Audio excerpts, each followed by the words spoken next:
details that I like to add to a lot of my projects, whether it's home dec or garments, is top stitching. The first thing that I'm going to do is I'm going to make sure that I am on stitch A, which is the center needle straight stitch, and I have a stitch length of 2.5. I'm going to use the standard presser foot, and when I'm top stitching, I use the markings on my needle plate. Now, because I'm using a smaller piece, which is basically similar to a cuff on a sleeve, I'm actually going to remove the accessory tray so I can expose the free arm. What this does is it just gives me a little bit more room to maneuver and move my fabric. So I'm going to place my fabric edge right along that 6/8 inch marking. But when I top stitch, I always make sure I start in a seam, because this is typically going to be held underneath by my wrist, so I won't see that if I'm not aligned, or when my stitches meet, it's actually hidden underneath my wrist. So I'm just going to go ahead and I'm going to start stitching.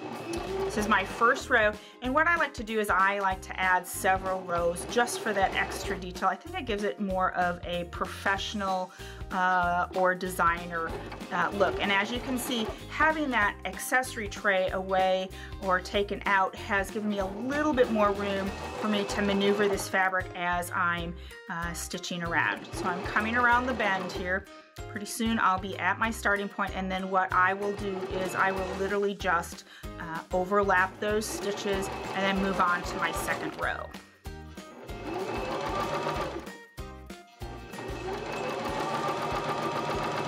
And I do go a little slower when I'm top stitching, just because it is one of those details that if you are off ever so slightly, it does make a difference, and you oftentimes may have to take things out. So here I come to the end, and I am overlapping. I've overlapped. Take my needle out of my fabric, raise my presser foot, and pull my fabric out, and I'm going to go ahead and I'm going to cut all of those threads. So this is my first row for my top stitching, and that is just stunning, beautiful. Now there's also an optional foot that you can use. This is called the stitch guide foot. And the reason that I like this foot is you can see all these little ticks. And what I do is, rather than using the needle plate markings, I'm going to go ahead and use those ticks as my alignment for my next row of top stitching. Again, starting on the inside, and let's say I want to go into the body of my garment more rather than going towards the end. So I've got it lined up with that tick mark right there, and I'm just going to go ahead, and again, I'm using that tick mark on my row of stitching rather than using the needle plate marking. So what this does is it allows me to have greater depth in my top stitching, meaning on my needle plate markings, I'm a little bit limited as to how far in I can go, but using this presser foot and these markings on my last row of stitching, I can go in a little bit further into my garment.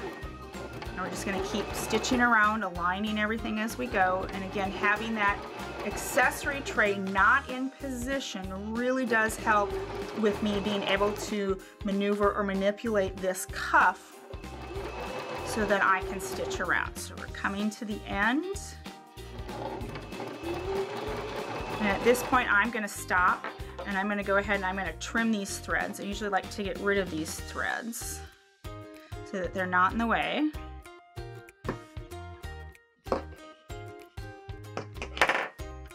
And here we come to the end, and we're overlapping just a couple of stitches. Stop, take the needle out of the fabric, raise the presser foot, pull out. I'm going to go ahead and trim those threads and open up my cuff, and you can see how wonderful and beautiful that top stitching is using the standard presser foot and the needle plate markings and the stitch alignment foot with the markings on the foot, all on the Baby Lock Zest.